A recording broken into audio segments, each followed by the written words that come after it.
Welcome, everybody. Thank you for joining us for this edition of eMigr8 Open Day. It promises to be a really packed edition. Just to make sure I'm not speaking to myself, could you please pop in the chat if you can see my screen? If you can hear me, actually, I'm not sharing my screen yet. But please pop in the chat to just confirm to me that you can hear me loud and clear.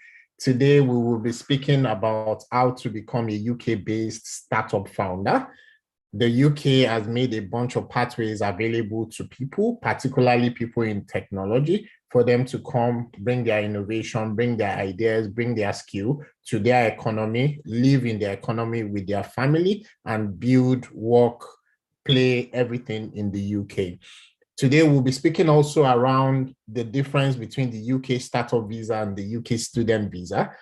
Because yes, some of us may have been familiar with the UK student visa, but there's another pathway, the UK startup visa, that we'll be drilling down to today. A previous edition, we spoke about the UK innovator visa. The companion to that visa is the UK startup visa, and that's going to be our focus for this edition of eMigr8 Open Day. This visa is beginner friendly. It's a beginner-friendly pathway, meaning that if you have 0 months of experience in the field of technology, this is a pathway you can plan for over a 3 to 6 months period. If you have tech experience, even better for this particular pathway, because it would shorten your time. And then if you have startup experience, even much better as well.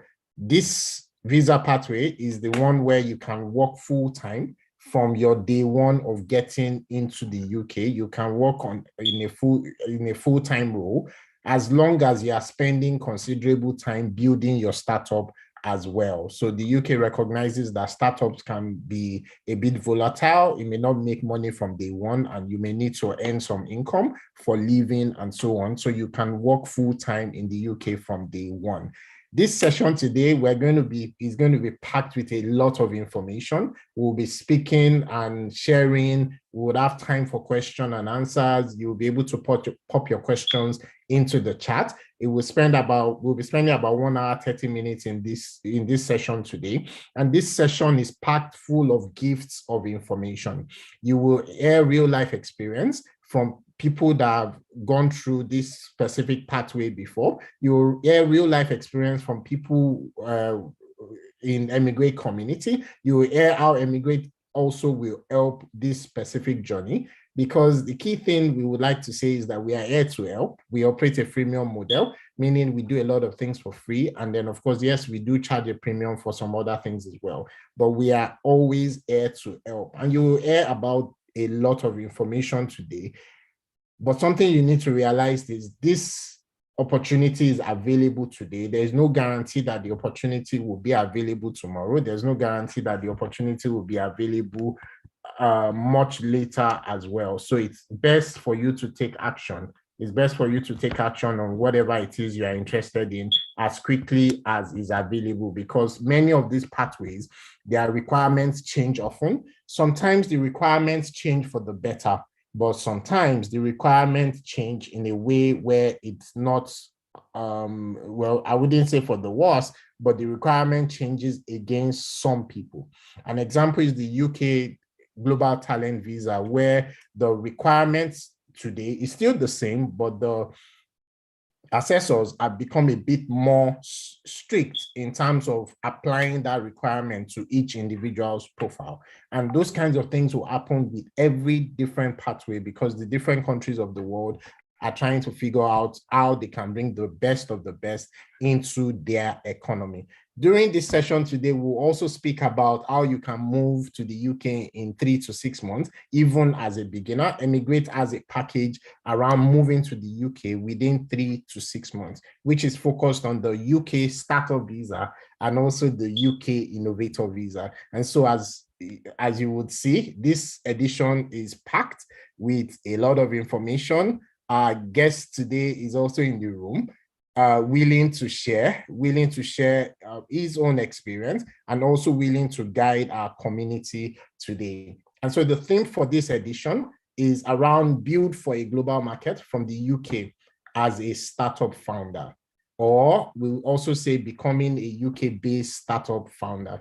Please pop in the chat as well, just to confirm that you can see my screen. I'm sharing my screen now. I hope you can see it, and I hope you can hear me also loud and clear. Welcome to eMigr8 Open Day. eMigr8, we say, is the tech-enabled pathway to relocation and settlement. eMigr8 focuses on tech-enabled pathway.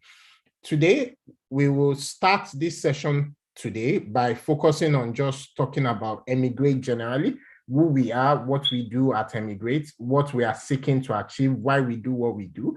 And then we would focus into why we came today, which is around how you can become a UK-based startup founder. Our coach for the day is already in the room and is ready to share his experience, very recent experience in fact, and is willing to share with the community today. We've got a bunch of bonuses today. We will be talking about comparing the UK startup visa with the UK student visa. We will be talking about how you can move to the UK in 3 to 6 months using an eMigr8 package that exists today. We'll be talking about some freebies for people in the eMigr8 community. We've created a community on multiple platforms: WhatsApp, Telegram, LinkedIn, and several other platforms where you can engage with various eMigr8 coaches, various other people who are interested in this tech-enabled pathway, for you to know that you are not alone in this journey. And we do have some freebies for the most engaged eMigr8 community member. And if you stay till the end of this session, we also have a gift for you today as well. So as you can see, a lot for us to do over the 1 hour, 30 minutes or so of this engagement. There will be opportunities for question and answers. Please drop your questions in the chat. Don't wait till later in the session, because we will take as many questions as our time will permit us to take during the session today. I would also say that don't forget that eMigr8 Open Day, we've been doing multiple sessions over the last couple of months. And so we've had sessions of different coaches, different guests telling us about their experience. We've had people speaking about different UK visas. We've had people speaking about various US visa, from the skilled worker route to the US O1 visa. We've spoken about the Australian global talent visa. We've spoken about 5 tech-enabled pathway to relocation in 2022, where we focused on different countries of the world. So we picked a visa pathway for different countries of the world. All these videos are available for you to take a look at, and all these videos are available for you to take to get the information that the various coaches have shared in terms of helping your particular journey. We understand that no two individuals are the same and everybody's journey is personalized, but then there are some things you can learn from other people's experience. There are some things you can learn by standing on the shoulder of giants as well. We have a bunch of other editions of eMigr8 Open Day coming up soon. Today, we are focusing on the UK startup visa. In a previous edition, we focused on the UK innovator visa. We've had previous editions as well where we focused on the Technician visa, and we have upcoming editions where we'll be speaking about the UK Technician visa. We'll be speaking about how you can move to the US as a global talent. We'll be speaking about the Canada startup visa and the French tech visa as well. These are editions of eMigr8 Open Day that are coming up very soon. So please watch out for information on that. Stay glued to the various eMigr8 community where you can get this information as well. So what is eMigr8? What do we do at eMigr8? Are we sharing visa air? Because that's a question we've heard some people ask us about eMigr8. For us at eMigr8, what we do is we help you become globally attractive. So yes, we speak about tech-enabled visa pathway, but from our own perspective, the visas themselves are just a low-hanging fruit of this bigger overall objective. Because we believe that if you are globally attractive, you have options. You have options from all over the world, all of them asking you to come, to bring your skill, to bring your ideas, to bring your innovation, to bring yourself, to bring your family, and live and work and play and everything within their economy. The countries of the world are not doing you a favor. The reason why they're asking you to come is because they've realized that tech and talent is the new oil. And so the countries of the world realize that if they can bring as many talents as possible into their economy, they stand a better chance in the battles that are going on in the world today. It's all about the economy at the end of the day. So the point is, they are not doing you a favor. What we believe is that if you are globally attractive, you would have many options. For us at eMigr8, we focus on you as a tech-enabled profile. That's your own individual profile, or a tech-enabled business, usually a startup that you founded or you are a part of at one time or the other. Today, our focus will be on the UK startup visa, but within eMigr8, we've also spoken about many other visa types, from the O1 visa in the US, focusing on aliens with extraordinary ability, or now it's called individuals with extraordinary ability, to the UK Global Talent Visa, to the Australian Global Talent Visa. All of these have a common denominator, and that common denominator is that they want people who are globally attractive. And this is what we help with eMigr8. Our services covers things like information sessions, general inquiry, coaching and handholding. We are very big on that because we understand no two individuals are the same, but coaching is something that can help every single individual. Preliminary assessment of your qualification status, whether or not you already qualify for one visa pathway or the other. A self-directed roadmap to say, oh, I just need a roadmap to say, oh, I want to qualify in the next 1 month or 3 months or 1 year or 2 years. It doesn't matter. The point is that wherever you are today, there are things that you can start doing today towards you being able to qualify for these various visa types, towards you being able to show yourself as globally attractive. We also help with handholding on this roadmap in terms of the things that you need to do. And when you are also ready to apply, we are able to help with some of the application process, reviewing your document, helping to put your document together in the right way, because packaging is also important in this particular thing that we're talking about, tech-enabled visa pathway. And so that's important. Example would be with the Global Talent Visa UK. We help with review of your UK Global Talent application. We help with the endorsement review process. We do a lot of things for you at that stage, and we do a lot of things for free. eMigr8 operates a freemium model. A freemium model is we do things for free, and then we also do some things at a premium.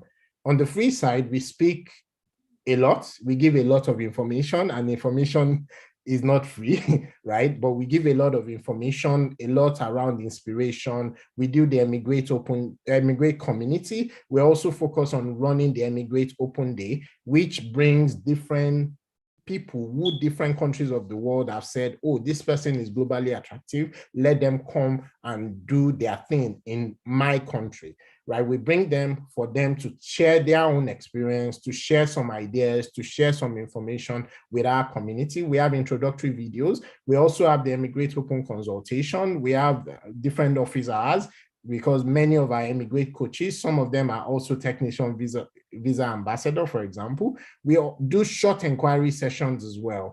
These short inquiry sessions, we are only able to do one for each individual for now. And the reason is very simple, because we talk to a lot of people very often. So what we advise is that before you come for this short inquiry session, there's a lot of information out there, a lot of information in public domain. Simply Google it. Don't come and say, what is the UK startup visa? The Open Day will help you understand that. But then, because you have your own unique personality, your own unique profile, your own unique journey, you would have questions, because sometimes this information may be very daunting. This information may be a lot. It may get confusing because there's so much information out there. And this is the reason why we have different eMigr8 coaches who are able to help you and hold you through the journey. We start for free. And for many people, what you need to do to start are things that you can do for free, right? But then on the premium side, we do have a premium community called the eMigr8 Circle. We do personalized coaching sessions, which are paid for. We have the eMigr8 standard packages, and then we have also eMigr8 premium services as well. eMigr8 also has different packages if you already know the specific visa type that you are interested in. For example, we have a package around move to the UK as a global talent, which is focused on the UK Global Talent Visa. We have the move to the UK in 3 to 6 months. This is focused on the UK startup visa. and the UK Innovator Visa, because the starter visa itself doesn't have a pathway to settlement. And so it's a stepping stone for you to be able to get to another visa type. And so we have a package around that. We have a package around the move to the US as a global talent. And this is focused on the US O1 visa. This is the visa for individuals with extraordinary ability or achievements. We've got a package around 5 tech-enabled visa pathways to explore, and this is focused on different countries of the world to say, oh, I'm not sure, I just want to leave my own country at this point. Which one do I qualify for? And then can we work together for me to be able to move within a short period of time? And this will depend on the different unique circumstance of that specific person. And then we've got a visa, we've got a package as well for people who are already in the UK, for example, for the UK, looking for a certificate of sponsorship towards them being able to get a skilled worker visa. We do have a package around that as well, along the lines of coaching for you to be able to get that.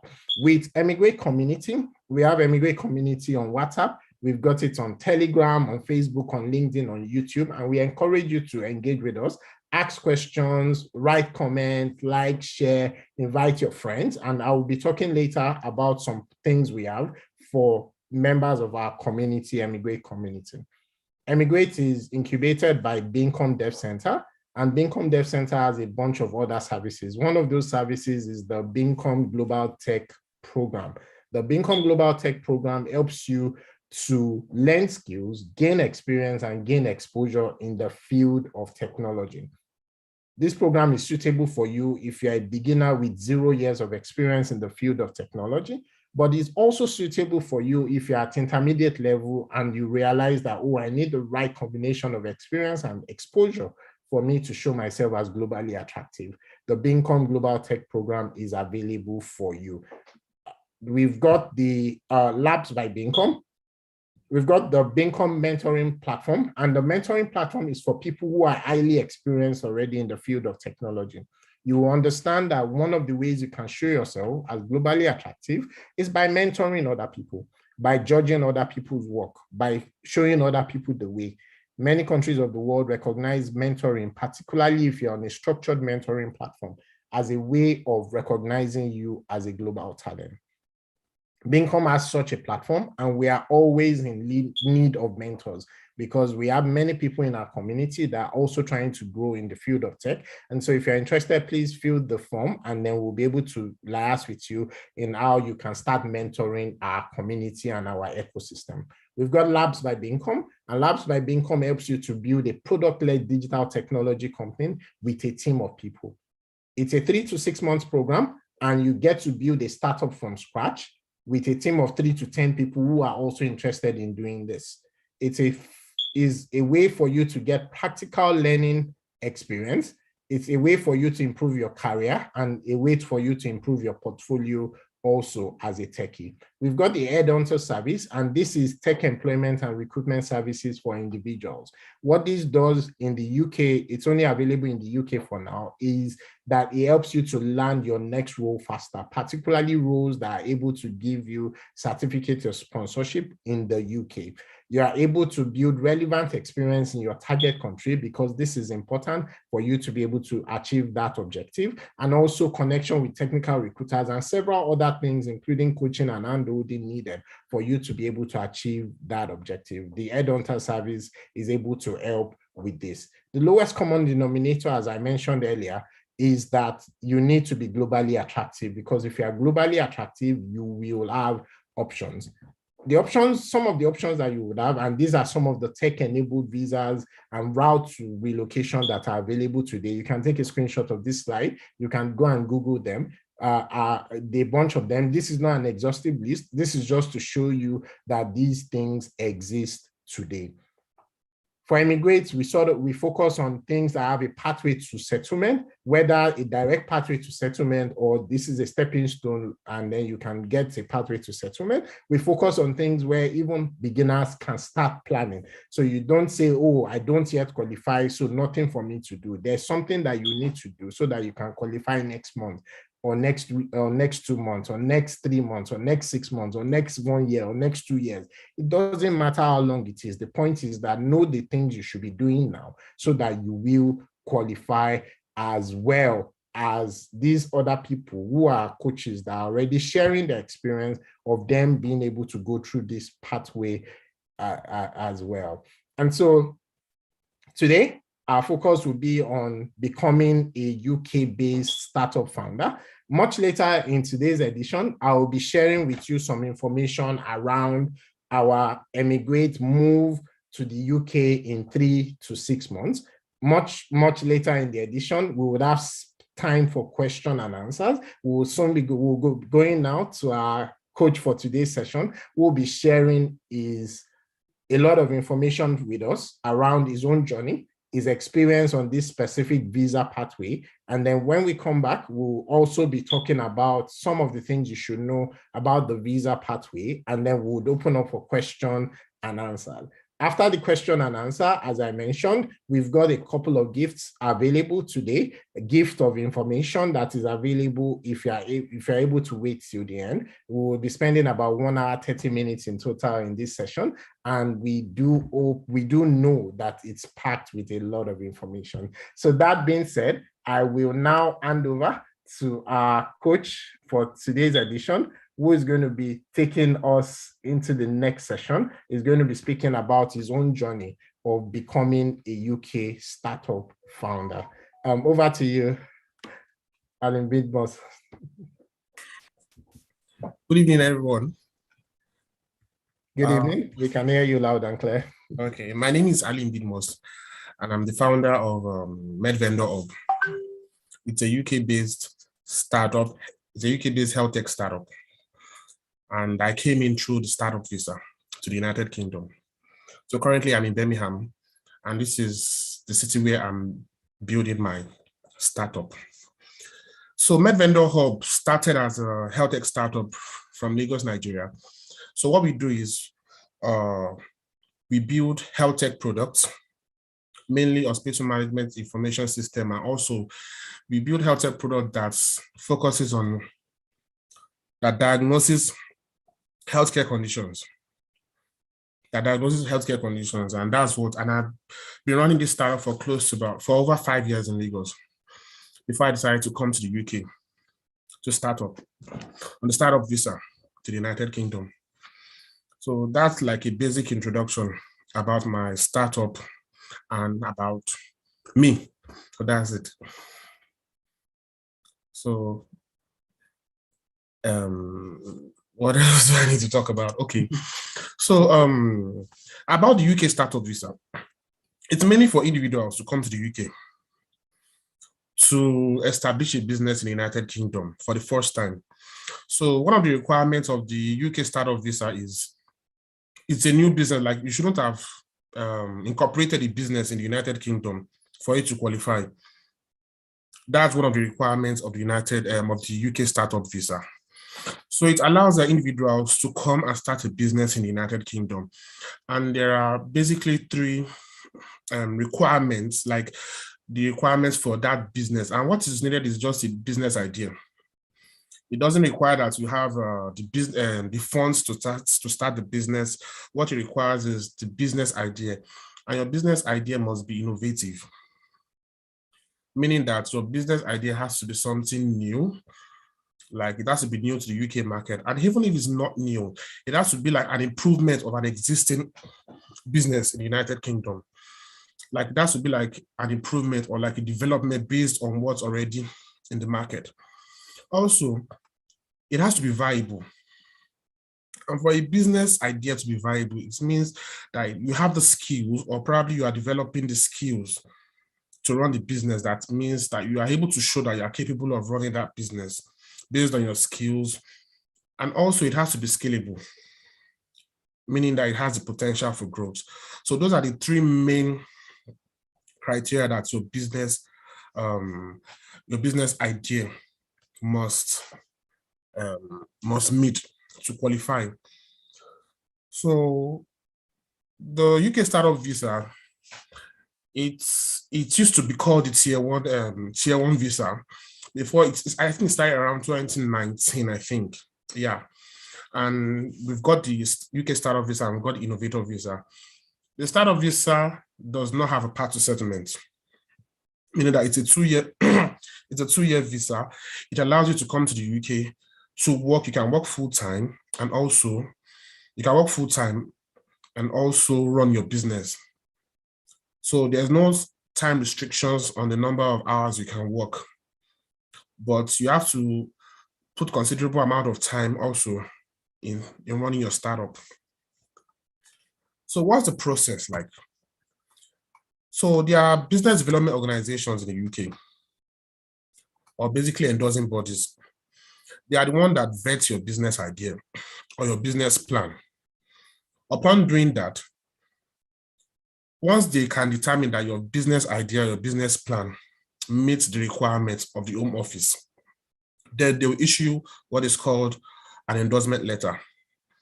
So it's the endorsement letter that is required to apply for the UK startup visa with the UK Home Office. So most endorsing bodies, some of them, they have some requirements. Some only take business ideas or business plans that are particular to of a particular niche. Some are focused on maybe technology, some are focused on maybe on health, some are focused on just basic sciences, some are focused on generally. So it depends. So each endorsing bodies have their own requirement. They have what they are looking out for. And also, most endorsement bodies, they require that you enroll on their what's it called, on their business development program, or better still, their accelerator program, before they can then issue you an endorsement letter. And the good thing about the UK startup visa is you are not required to have any startup funds. You are not required to have any startup funds. So what's required is your business idea and your business plan. So far, it can show that your business plan can show that it's innovative, it's scalable, and it's viable. And the endorsing body can give an endorsement, like they can vouch for that business to say, okay, it is really. Then your endorsement letter is what is required to apply for the startup visa. Also, part of the requirements for the visa is that you should be able to show proof of funds about £1,270. That is to support yourself while you get to the UK. Like just proof of funds are funds that you need upon getting into the UK. And also, it depends. You are to show proof of English proficiency. So you can do this by writing the IELTS, or you can use your university degree as a waiver for your English. So there's an organization called NARIC in the UK. They evaluate your degree and they then issue you a kind of like a statement or to verify that, okay, you are proficient in English, which is part of what is going to use to apply for the visa. So the duration from when you apply for the visa, that's after you've gotten your endorsement letter, it's basically around 3 weeks. When I applied for mine, it was less than 2 weeks. It was around 2 weeks or thereabout. It was not up to 3 weeks. And I was so lucky then. So what's required just is your endorsement letter, your proof of funds, and your IELTS, or basically your proof of English proficiency. And okay, you'll be required to do TB tests and your visa application fees. Then there's the IHS fee. The IHS fee is around, I can't really remember the figure, but it's available. I don't know. I can't remember the figure. But you can Google that. Yeah, but you pay for the 2 years, for the 2-year duration, the IHS fee. That is like health insurance for the number of years you'll be spending.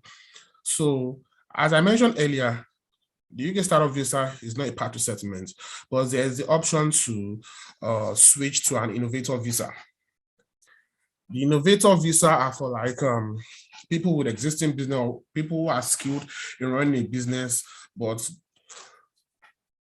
unlike if you're already on the startup visa and want to switch to the innovator visa, you do not necessarily need the £50,000 investment that's required for the innovator visa. So far, the endorsing body can show that your business has made significant progress over time, then you qualify.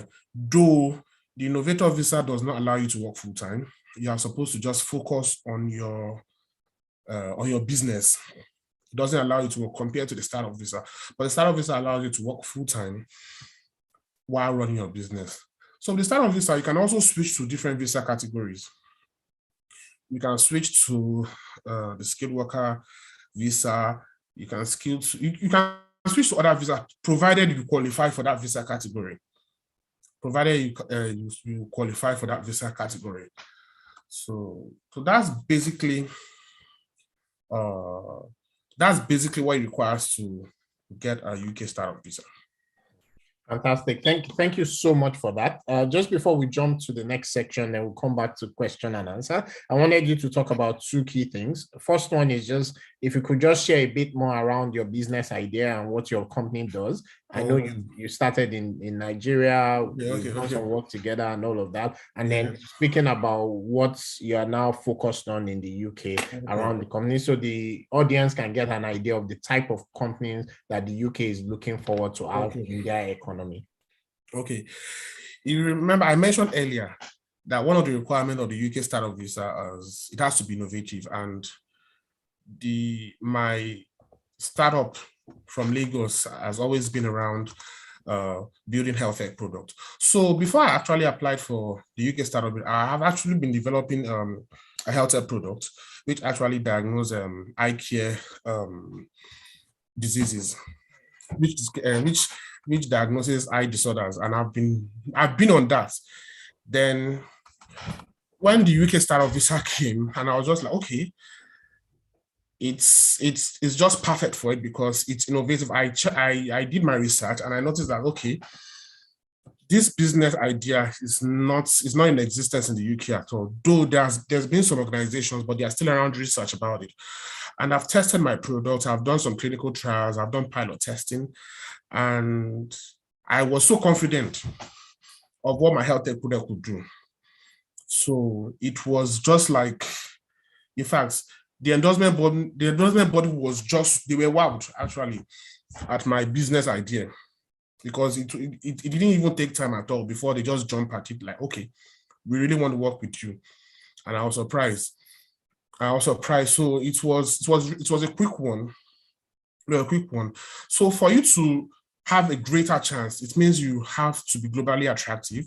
You need to have the skills, the tech skills, though tech really it's not a requirement, but it's like an added advantage for you if you have tech skills, because to be candid, endorsing bodies, I think they have quotas on the number of people they issue, endorsement letters.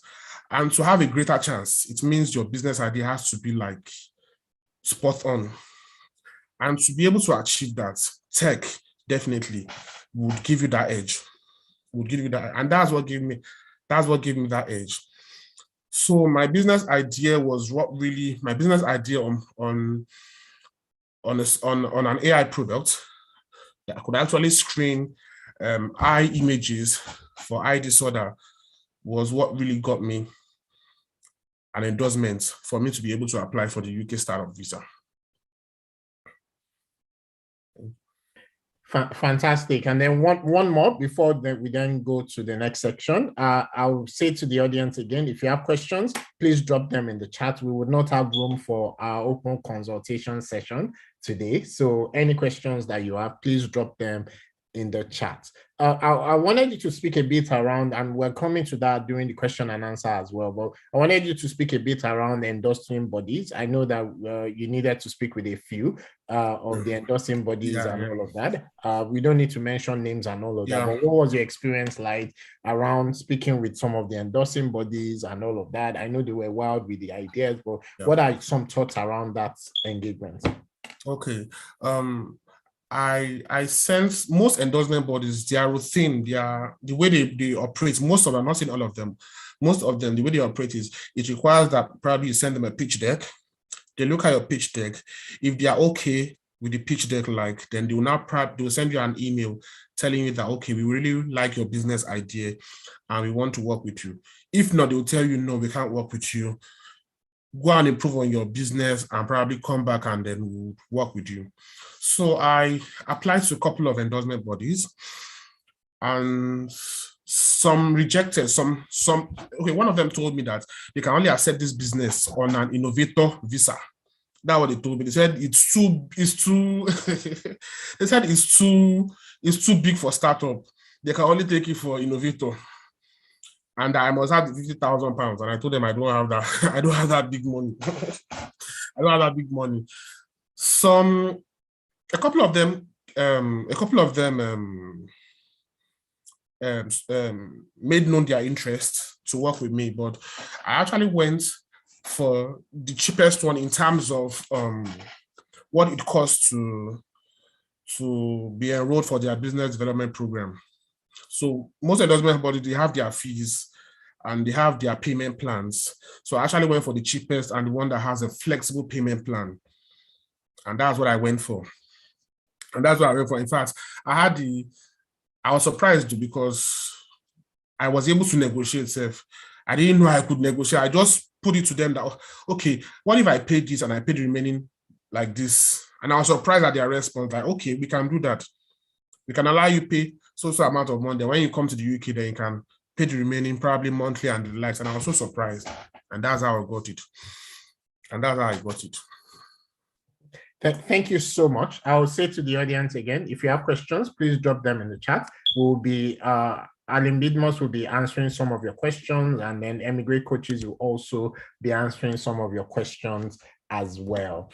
At this section, I'll just be speaking a bit around the move to the UK in 3 to 6 months, which is one of the packages I mentioned earlier that we have with eMigr8. This particular package is not focused on the global talent visa. We do have some packages around that. And this is also not focused on the student route. And we'll be speaking a bit around that. But I'll just say this, and this is one of the bonuses I mentioned earlier, that if you're a member of eMigr8 community, we're doing a community bonus at the moment, which we've had to extend by an extra month. We're doing a bonus at the moment to get the most engaged eMigr8 community member. If you become that, you will get access to coaching that is worth $700. You will get access to that within eMigr8 community. How you can win on this particular campaign is by liking, sharing, commenting on different posts on the different communities. You can invite friends and colleagues to also come in the eMigr8 community because we are tracking that. You can ask and answer questions that community members have. It's not just eMigr8 staff or eMigr8 coaches that are allowed to answer questions. You can answer questions from your own experience as well. You can share useful information that the community will find useful. And then you can also share different news around tech-enabled visa pathway. You can make suggestions, and so on. The key thing for us within eMigr8 is that we are focused on the quality of the engagement, not the quantity of the engagement. And so, of course, if you have quality and then quantity, this is even better. But we would prioritize quality of engagement over quantity of engagement. So if you're interested in that, just like, share, comment in any one of the eMigr8 communities. For this cycle, you will be picking one winner per community. And so that is available at this point. If you have questions, please drop them in the chat. And so move to the UK in 3 to 6 months. What is this about and what is eMigr8 talking about? This particular visa pathway is focused on the UK startup visa, or if you already have a tech-enabled business, on the UK innovator visa. With the UK startup visa, one of the things we say is that if you've ever considered using the UK student visa to move out of your home country, whether Nigeria, Kenya, or anywhere else, then if you should think about this particular visa pathway as well. You do not require any tech background for you to be able to use this visa pathway. This is one of the visa pathway that is beginner friendly. Even if you have 0 days of experience today, this is a pathway that you can actually plan for and use within a 3 to 6 months period. if you do have a tech background, whether the technical side of technology or the business side of technology, then it is very beneficial, because some of the trainings and so on that we would need to take you through, you'll be able to get through those ones very quickly. And then, of course, if you have a startup background, or you already have a startup that you are running in your own country, even better as well, because this focuses on the UK startup visa. For example, you would need a couple of things for you to be able to benefit from the UK startup visa. You need an innovative idea. We can help with that. You need a profile showing that you can actually make this innovative idea work. We can help with that. You need to be able to build your pitch deck and also your business plans that are required for you to show that you can actually make this idea become a product, and that product becoming a successful business. We can help with that. You will need access to endorsing bodies and also introductions and so on to endorsing bodies, making sure that you are appear in a certain way for the endorsing bodies to be more likely to endorse you. We can help with that. And even post your endorsement, post getting your visa, post moving to the UK, you would also need a pathway towards settlement. We can help with that as well. With the UK startup visa and the student visa, if you were not looking at going to the UK to study and you just decided that, oh, the student visa route is just my best way for me to relocate at this point with my family, then you may want to consider the startup visa. The first reason is because it is far cheaper than the student route.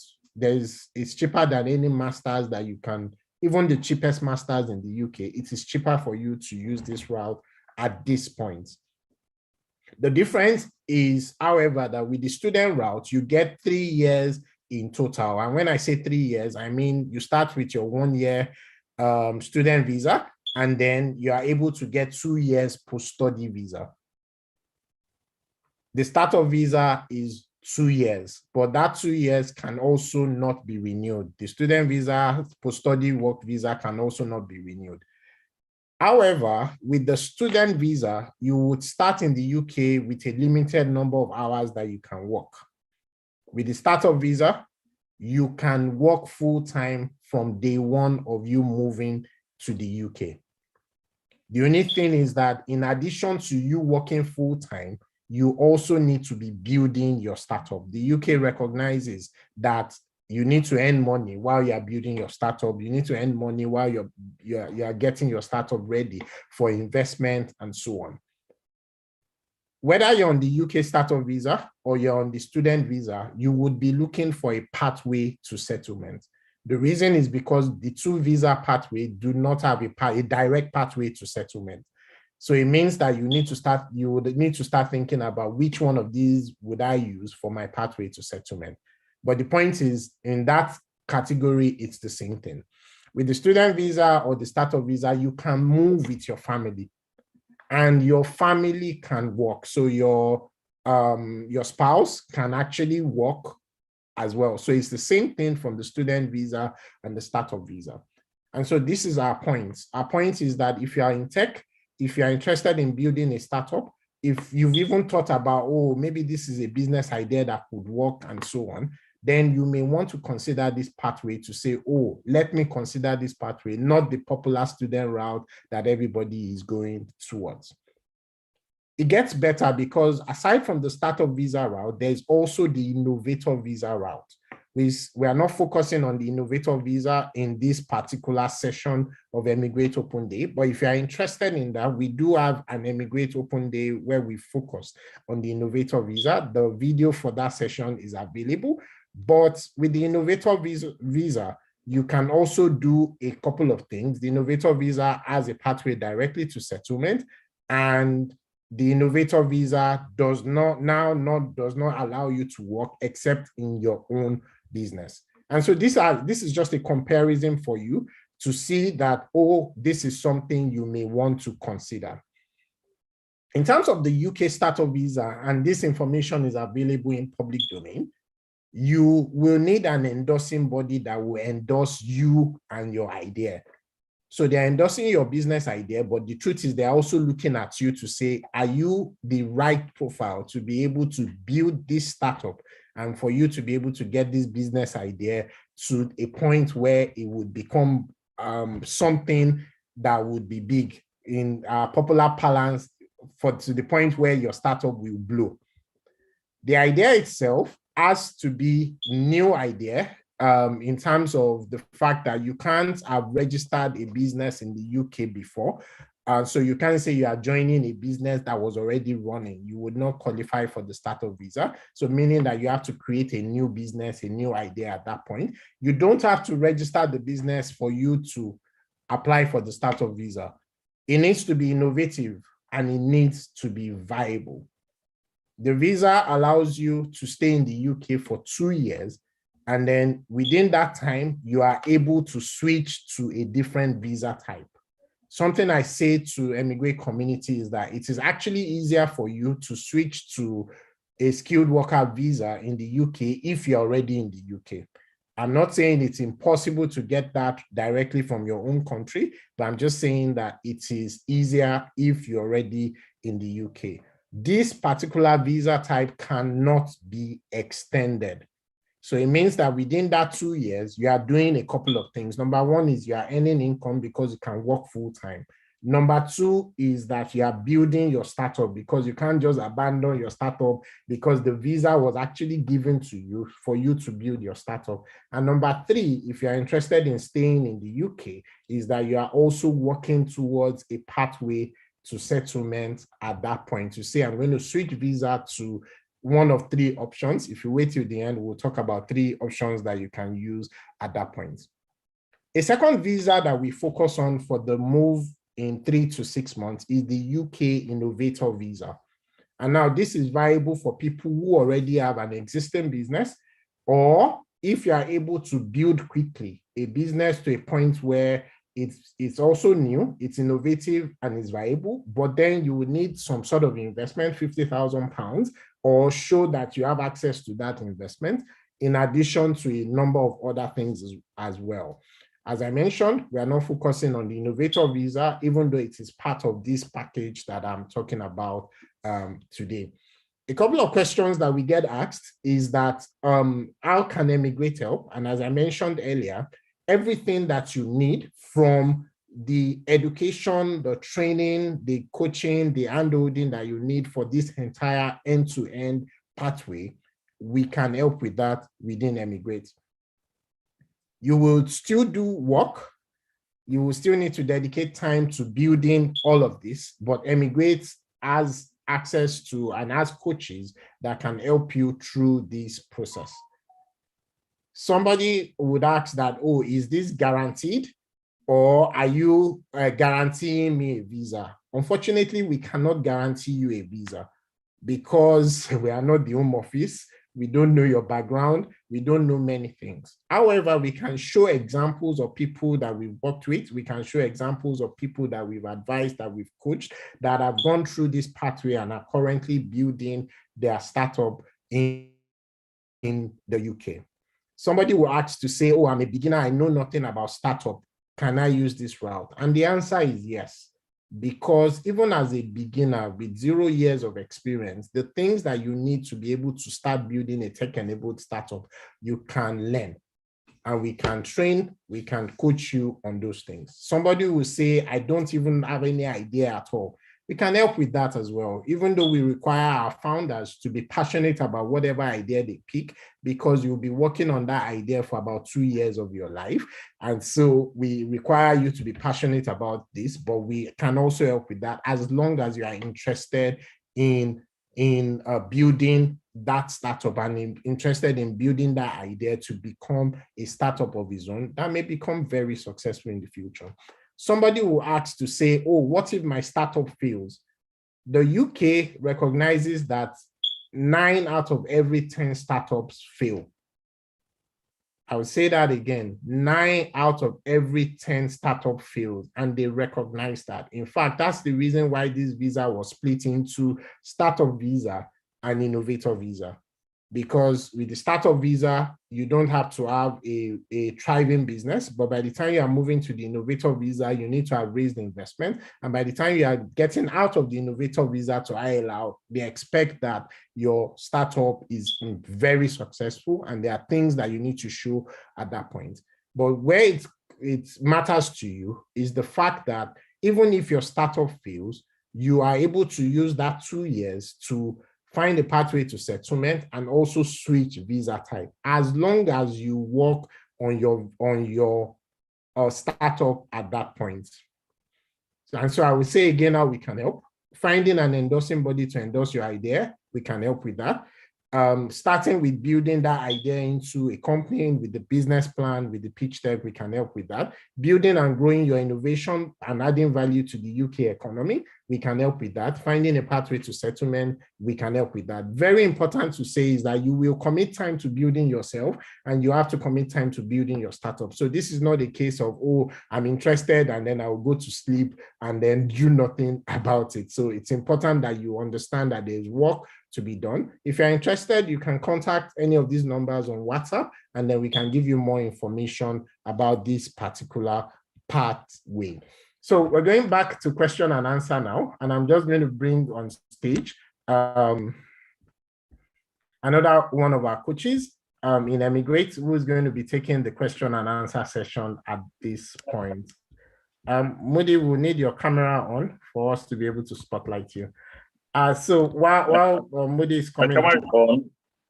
Oh, there you are. Thank you. Yeah. While Moody is coming up, I will just ask this question. So Alim Bidmus, in terms of experience, I know, I mean, you are in health tech, you've been doing some things in health in the past and so on. I don't know if you could share a bit around the fact that, I mean, you were doing other things and you were able to also build an health tech because of your qualification and what you studied and all of that. You can share a bit about that to the audience. Okay. Over to you. Okay, even while running my startup in Lagos, I was actually a full-time civil servant. I know it sounds weird, but I was running my startup, and I was also a full-time staff of Lagos State government. So I have a background in health tech. Like, I actually studied health informatics at my first degree, and I also have like a master's degree in public health. So my experience and my job experience has been around health tech. So my experience helped as part of the skills required to build as part of the requirement to build a though it's not really a requirement, but to show that your business is it's a business that you can run, you have to show evidence that, okay, you have the skills and the knowledge, or probably you are developing the skills to run the startup. So it really played to my advantage based on my experience. Though it's not really a requirement, but it's just an added advantage. Like, if you have the necessary skills, if you have the necessary tech skills, or if you have the skills to run the business idea you are proposing. So your skills really play an important part in that. So my experience and my skills in the health tech field really helped. Okay. So thank you very much. My name is Moody, and I will just be running through some questions in the comment section. Right. The first question is: I am in the UK presently for my master's using the student visa. How easy is it for me to change to startup founder after my study, to the startup founder after my study? So this person is a student and he's looking to switch. What I would say is, Buddy has gone through a lot of what you can do, some of the options we have at eMigr8. I think you should take those conversations to eMigr8. Our speaker today is just sharing his own journey, and he will chip in where he seemed fit to advise. So one of the questions that also came up is, what are the documentations you submitted? Were they a lot for you to put together? Did you have to get people to endorse you and stuff like that? Okay, as regards the documentation, I mentioned earlier that I reached out to to a couple of endorsement bodies, and most of the time their process require that, okay, you send a pitch deck. A pitch deck is basically like a summary of your business idea, like in maybe just 10 or 15 slides.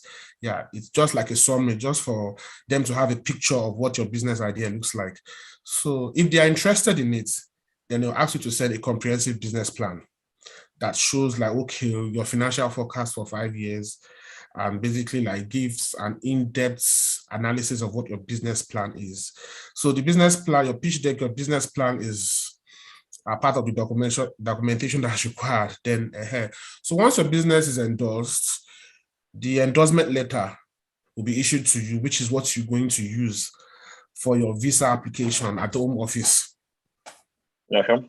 Yeah, together with your English proficiency tests, which could be your IELTS test or probably your university degree, which can serve as a waiver to show that, okay, you are proficient in English. Then there's a TB test you're supposed to do, and proof of funds. So that's basically what's required.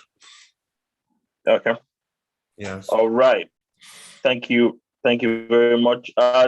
So there's another question here which speaks to being a student in the UK. I don't know if you have any for my master's using the student visa, how easy it is for me to get sponsorship. I'm in tech, mobile app development. I need to know how easy and how to go about that. That came from Adewale Joshua and on the chat. So I don't know if you have any advice for a student. He's in tech.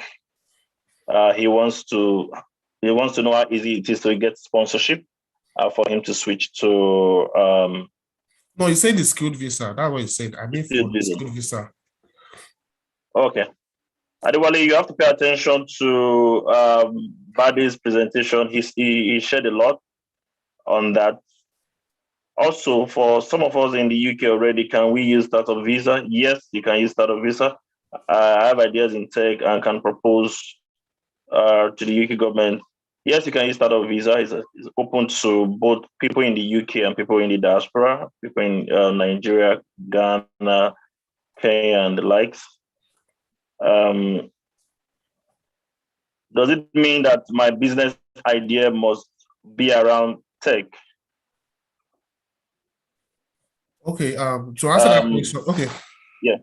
To answer that question, no, it's not necessary, but it's an advantage.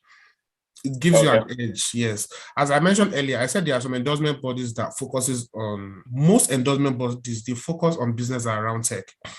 There are some that focuses on businesses that are on human sciences, AI, and some other niches in business, but it's just an advantage that your business should be around tech, not really a requirement, no.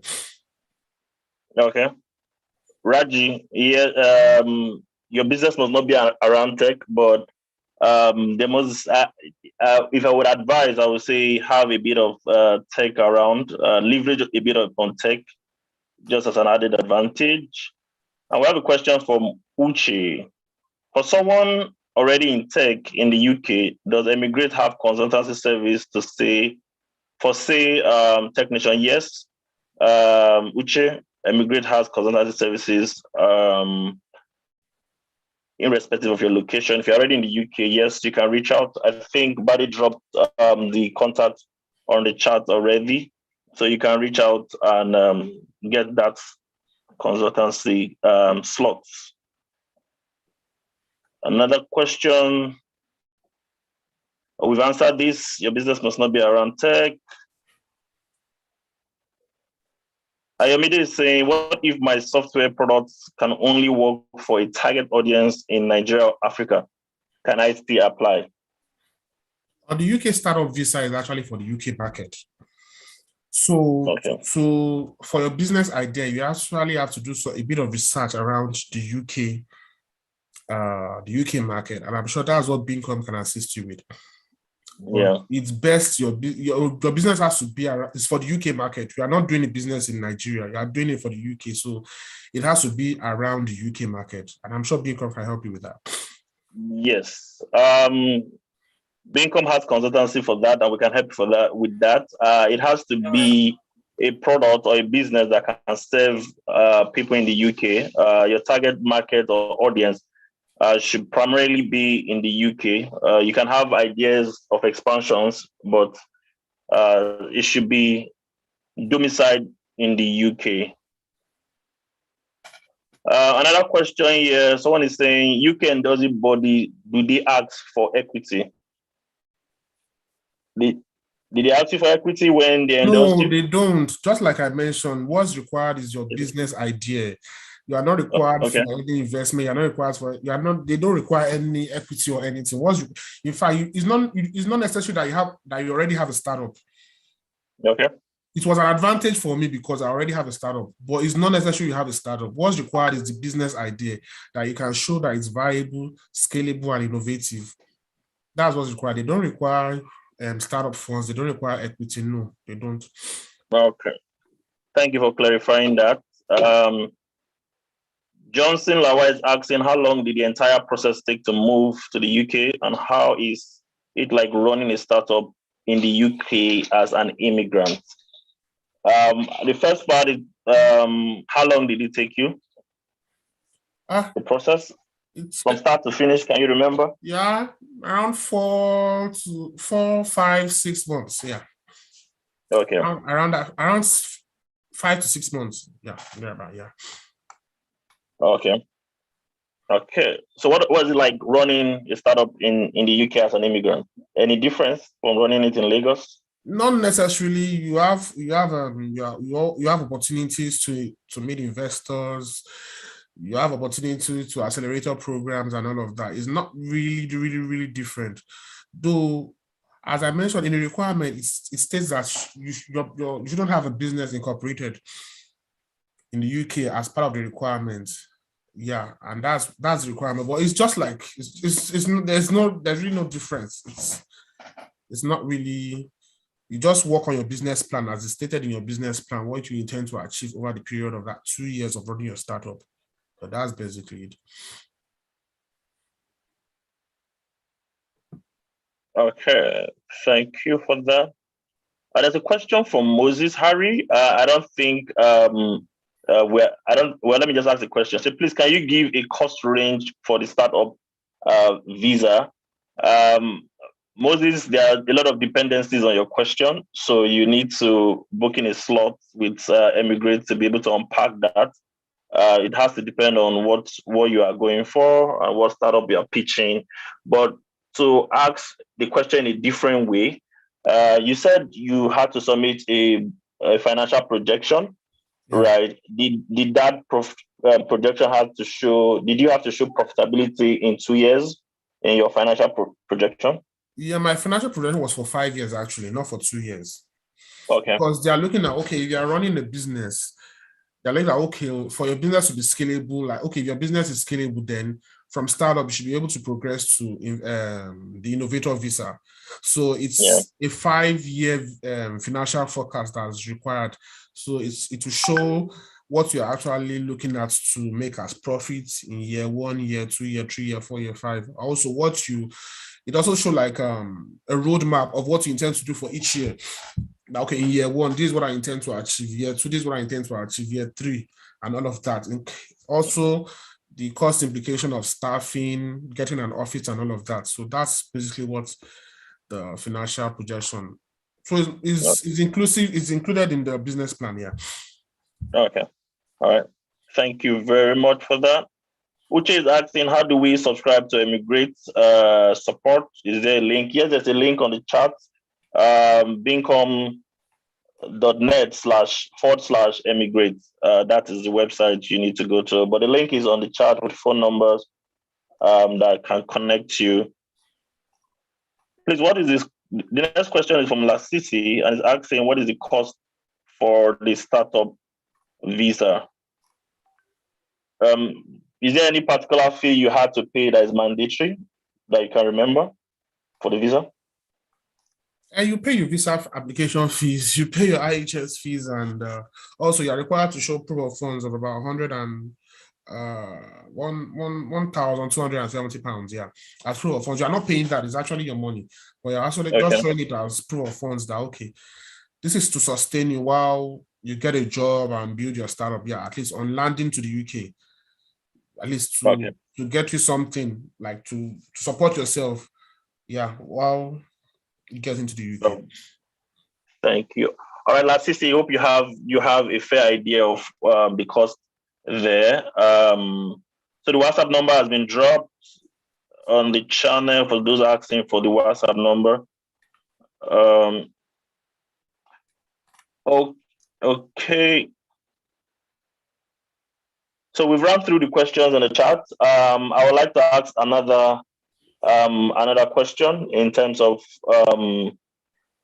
getting your. Did you have to pay for NHS fee? I know that is compulsory for everybody coming to the UK. Was it exempted for people with your visa type, or it was compulsory too? No, you pay IHS fees. It's compulsory. All right. Alim, thank you very much for taking time to answer our questions. We will now hand over back to Buddy, who is back on the driver's seat. Buddy, over to you. Thank you, Moody. And I'll just say that somebody asked a question around UK taxes. Yes, if you are running your business in the UK, you will pay UK taxes. You are making because the reason why the country is even asking you to come is because they want you to come and register your patent in the UK, come and bring that idea to the UK, grow that innovation from the UK, become a unicorn in the UK so that you have more UK unicorn, not just Silicon Valley unicorn. That's the reason why this exists. So it's not because they are trying to help you. It's because they know that you as a talent, the things that you build may become the next big thing in the world. And they are ready to say, come to our economy and do that. Yes, so the short answer is yes, you will pay UK taxes. Yes, UK taxes can be high, particularly if you are earning above a certain threshold. You could pay up to 50% tax, but don't be afraid. The tax itself is graduated. So you start by 0% tax, and then it's graduated onwards up to the point when you get to 50%, 50% or 45% or thereabout tax at that point. So yes, you pay UK taxes. Yeah, I see another question here. Another question is saying, my software product is in entertainment industry, music to be precise. It seems they give more audience to finance and medicine related startup. Are my chances high considering my startup niche? Alim, I don't know if you want to say something to that, and then I can also add a few things to that.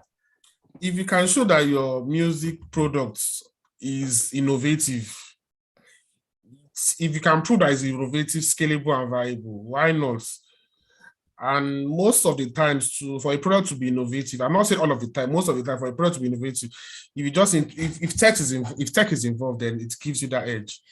So you just have to. It just depends on the endorsing bodies and what they really require.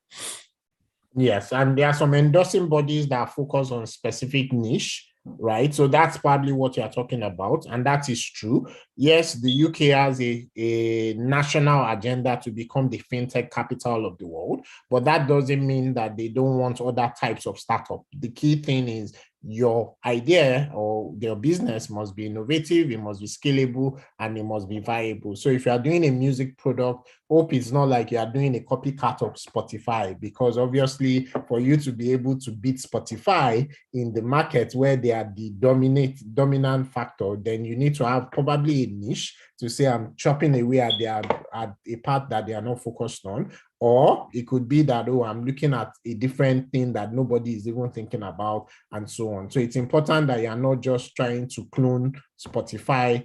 It's important that you are able to show your own innovation as what it is. And eMigr8 can also help with that. We do have coaches who are in that, similar lines along that may be able to help give some context to this as well. I think we'll be coming back to you to answer a few more questions that may come up. And I also have a question I would like you to answer, which is around the different audience that we have in eMigr8. I would like you to speak to are beginners in the room who have 0 years of experience in tech, I would like you to speak with intermediate people in the room who are already in tech, and then they're wondering what are my next step around relocation and settlement. And then also experts and highly experienced people in the room who are also thinking along the same line to say, what can I do? Those are 3 categories of audience that we have in eMigr8. And so I'm going to be coming back to you to speak to those category of audience. Also, 4th and 5th category, they are within the category which are people who are ready to apply. What are some of the things you think they should be doing immediately that, oh, I think I'm ready to apply for this. What should I be doing? And finally, people who are in the UK, no pathway to settlement, and they are wondering what should be my next game plan. I mean, you have some ideas around that as well that you can share with the audience. But I'll just recap, just before we come back to Alim Bidmus, who is going to be talking about some of those things. I'll just recap some of the things I mentioned at the beginning, that what eMigr8 does is helps you to become globally attractive. The visa itself is just a side effect. If you are globally attractive, you would have option. A bunch of things that we cover in terms of the eMigr8 services, including information and handholding and all. We do a lot of things for free. Alim is doing this for free, sharing his experience, his ideas, and so on. Is doing this for free, and we do a lot of things like this for free. But in addition, we do have different premium offerings. We're actually building eMigr8 as an Uber for this type of thing. So believe it or not, eMigr8 itself is its own tech-enabled product, right? And so yes, it's a freemium model. What that means is we do a lot of things for free, but there are also premium offerings as well. One of the things we do for free are short inquiry sessions to say, oh, now that I know all this information, I've done my research, I understand this visa, I've read everything I need to read. Now I'm a bit confused. I need some direction in terms of what it is that I should be doing right now, and so on. Then you can book a short inquiry session, which is for free. And what that does is that it's able to give you direction for whatever it is you need. In addition, we do have premium offering, including our eMigr8 Premium, eMigr8 Circle, which is a premium community, personalized coaching, and several others like that. We have different packages in eMigr8. Move to the UK in 3 to 6 months is the package that we are focused on today. And we spent a considerable amount of time during this 1.5 hour session to speak about that particular package, focusing on the UK startup visa and also the UK innovator visa. There are several other packages as well. We have a package for the UK global talent visa, which is the technician visa. We have packages for other countries aside from the UK as well, the United States, the US O1 visa, and several other countries of the world as well. eMigr8 community exists in these places. The Beacon Global Tech Program, if you are new to tech and you want to start building your career in tech, this package is for you. In addition, if you're already in tech and you need the right experience and exposure, this is also for you. And this allows you to learn tech now and pay later. You can find out more on the URL on the screen. And also, we're looking for mentors. Join our structured mentoring platform, help us give back, but also we are able to reference you as globally attractive based on the work that you've done on the Beacon mentoring platform. Labs by Beacon, if you're interested in building your first startup or interested in building a startup with a team of people who are also looking to do the same thing, this is a 3 to 6 months program that will train you, teach you, guide you into being able to build that over a period of time, 3 to 6 months. And it's practical learning experience. It helps to improve your career, your portfolio, and so on. With our headhunter service, if you're already in the UK or you're looking at being in the UK within the next 1 year or so, you may be interested in this because it will help you land your next role faster. It combines coaching. It helps you build the relevant experience in the target country. It helps you connection with tech recruiters and several other things like that. If you're interested, the URL on the screen, or you can also send a WhatsApp message to the numbers that we mentioned.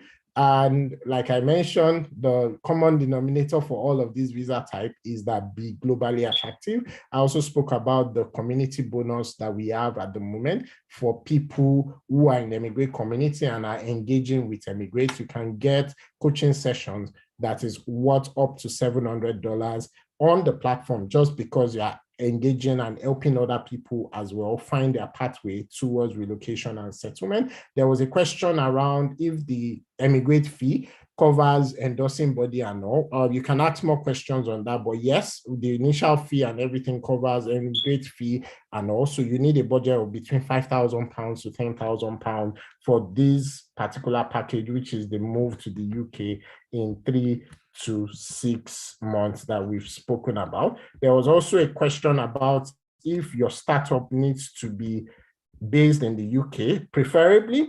However, we do know of startups who are UK-based, but are Africa-focused. So meaning that they are not targeting the UK market, but they are targeting African markets, but they need the UK to get investors, they need the UK to domicile, they need the UK to hire employees and so on. But the market in which they're operating in is Africa. So we do have a few in the community that are structured like that. But yes, we would prefer you to have an idea that has a use case in your own country, but also has a use case in the UK directly. Somebody was asking around the UK masters to say, if I have masters, if I'm already doing a masters in the UK, should I switch to the UK startup visa? It depends on your unique circumstance. What we would say is that if you already qualify for the post-study visa, and I mean, if you and it's 1 year, you qualify for post-study visa, you may want to just, since you've already made the investment in the UK master's fee, which is in thousands of pounds, you may want to just segue into the post-study visa, because the post-study visa and the startup visa gives you exactly the same opportunities. However, if you are still in your own country and you are looking at moving, then you may want to say, let me skip this whole spending so much money, doing part-time work and all of that, and let me just get straight to where I can work full-time and I can also be building my startup at the same time. Also, for the startup visa, if your post-study visa is coming to an end, you may want to switch to the startup visa as well. Though I will be asking questions like, what were you doing for the 5 years, the 3 years for student route, and then the 2 years extra? What were you doing that you were not able to cross at that time? Because it sort of indicates a different problem. But the point is, yes, the startup visa is available for different categories of people. Certificate of sponsorship, yes, it's available. But it's only available for specific roles and for specific profiles. And so your profile needs to meet a certain type for you to be able to qualify, for you to be able to get the role, because you need to get a job that is able to sponsor you for certificate of sponsorship. Somebody also was asking, and I did mention I was going to talk about this towards the end of this event, and we're coming towards the end of today's session. In terms of pathway to settlement, as you know, the UK startup visa does not have a pathway to settlement. But then there are options that you can start targeting and you can switch to for a pathway to settlement. I'll mention 3 in the order in which we think that they are the best ones that you should focus on. The first one is the UK Global Talent Visa, which is the Tech Nation visa. The reason is because that's the one visa in the UK that has less restriction, almost no restriction for that particular visa. You don't need a work to sponsor you and several other things. It may be your best option to say, within my 2 years, I'm building my profile such that I can switch to the UK Global Talent Visa. There are a few other visa options that may be coming up within the next couple of years, like the point-based system and so on. All of them have the same common denominator, which is be globally attractive, then you have option. But yeah, the ones that are available today, number 1 will be the UK Global Talent Visa. Number 2 will be the Tier 2 visa. You need to get work sponsorship and skilled worker route for you to then be able to switch to that. And you can start working towards getting that as well once you reach the UK, because based on the fact that you have UK experience and you're also building yourself, you're building your profile, you're able to get that. The option 3, which is the innovator visa, right, is the 3rd in our ranking. And the reason for that is because even though the innovator visa has a pathway to settlement, the gates for innovator visa's pathway to settlement requires you to have hired about 5 to 10 people in the UK, requires you to have earned a certain amount of revenue, requires you to have paid a certain amount of tax or expected a certain amount out of the UK and so on. So there's a high gate, a barrier for you to get ILR with the innovator visa. In popular parlance, your startup must blow. if it's the innovator visa that you are going to be targeting for your pathway to settlement, which is the reason why we think those first two I've mentioned is what you should first consider before the innovator visa. And that's information that may be useful to somebody out there. Running in the UK gives you access to bigger opportunities. If you stay in your own country, the levels of investors, and I know Alim is understating this, right? But the levels of investors you will talk to are investors. Some of the investors you will talk to will tell you that what's my return after 1 year, right? But in the UK, there's a huge amount of venture capital that is available. There's a huge amount of impact funding that is available. There's a huge amount of opportunity. There's the Google that is building a large facility in the UK. And so there's a bigger opportunity and there's a bigger pond in there. And so the question of, oh, if you have an opportunity to run your startup in the UK or run it in your own country, we would say if you can run it in the UK because you do have that opportunity and it gives your startup a better chance of success. But at the end of the day, whether your startup is successful or not, you have an opportunity for you as a person and your family to be able to stay in the UK and do other things in the UK legally because you are globally attractive. And so, Alim, I've come back to you now. I did mention I wanted you to speak with different categories of audience. The beginners who have 0 years or maybe a few months in tech, and then they're wondering, oh, is this for me? What should I do? Any advice for them? And then maybe the intermediate and then the advanced people as well.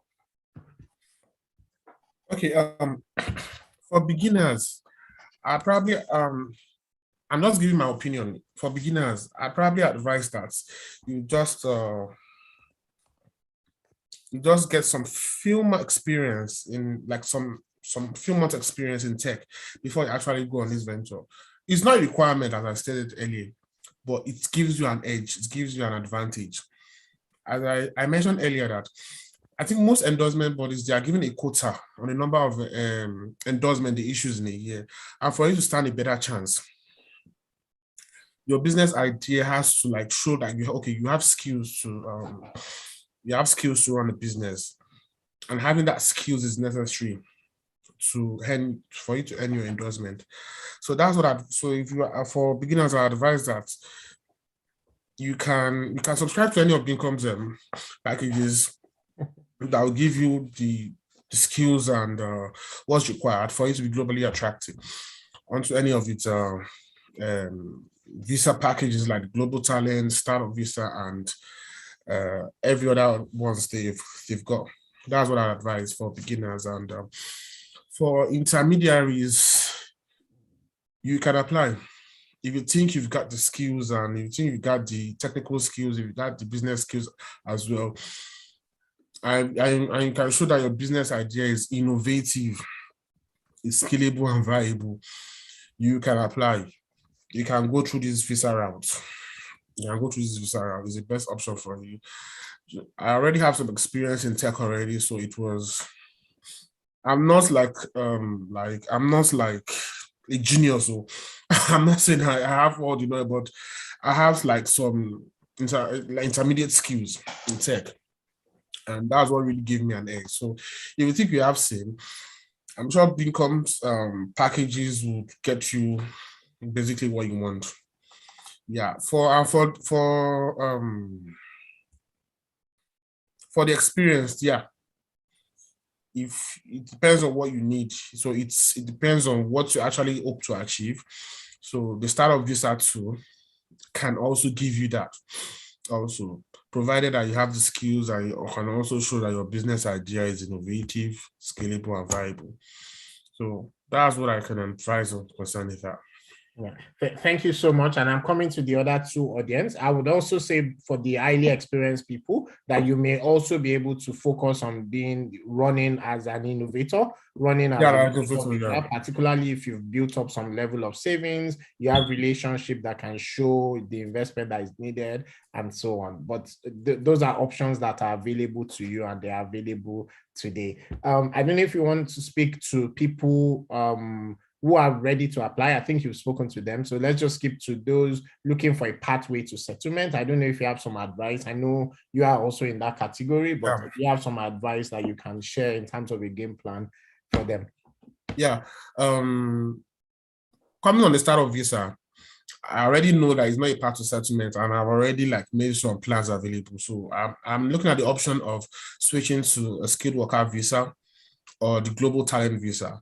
So what I'm looking to do in the space of 2 years, I'm hoping to build, to focus to like gather much more skills and evidence that's required for the global talent technician, global talent visa, because it's necessary. My initial plan was going for technician, but I discovered that I really do not have because I really do not have it. I have to be honest with myself. I really do not have all what's required in that space of time that I need to apply for.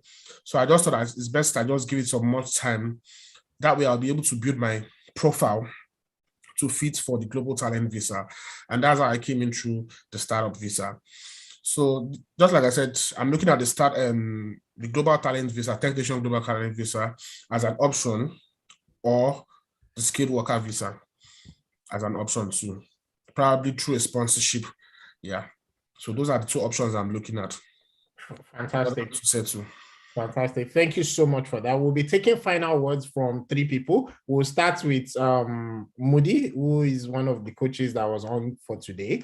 And then we'll be taking final words from Alim, and then I will give some final words for this edition of eMigr8 Open Day as well. But just to speak about those in terms of pathway to settlement, there are some things that you need to build. If you are looking for certificate of sponsorship, you should be building some sort of UK experience. You should be building your profile for the jobs that are regardless as really scarce in the UK. You should be building many of that at the moment. Those are things that you should be doing, whether you are still in your own country or you're already in the UK. Don't think of yourself, if you move to the UK as a student, for example, don't think of yourself as a student.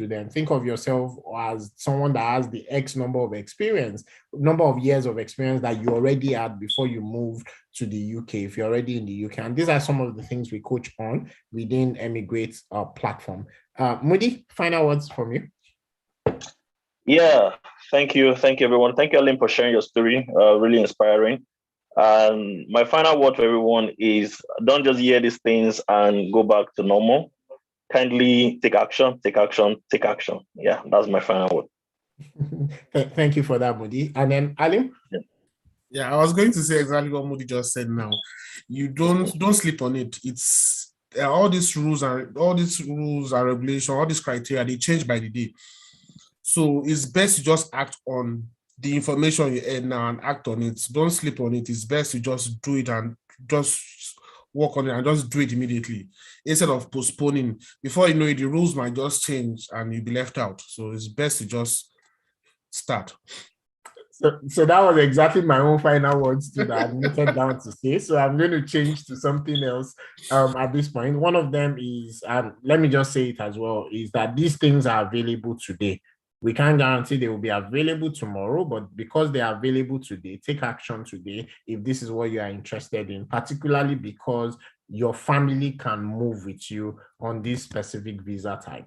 But then also Bincom can help through the entire journey, from building the idea to building your profile to reaching the endorsing bodies and so on. eMigr8 can help with that, and many things are available from eMigr8 for free. And this is something else I was saying that we were going to share as a gift for you if you waited till the end of this session, and this is the gift.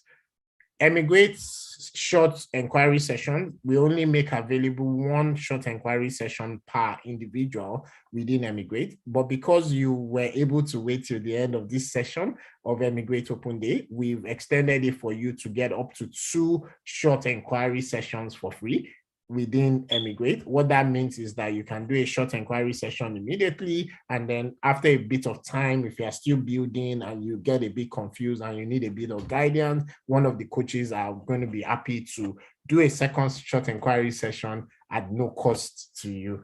That being said, thank you for joining us for this edition of eMigr8 Open Day. We do hope that you were able to get a lot of information. We do hope that you can you can act on it. And yes, somebody's asking how to claim the inquiry session. The information is always available within the eMigr8 community, and some of the links have been shared. So you can ask on the eMigr8 community, where we hope you'll be more engaged and also ask more questions there. So thank you everyone for joining us. Alim, thank you for sharing your story. Thank you for joining us today. We're really proud of you as an eMigr8 community member who has now become an eMigr8 coach. And so we are really, really excited to have you on this edition of eMigr8 Open Day. Thank you, everyone, and have a lovely rest of the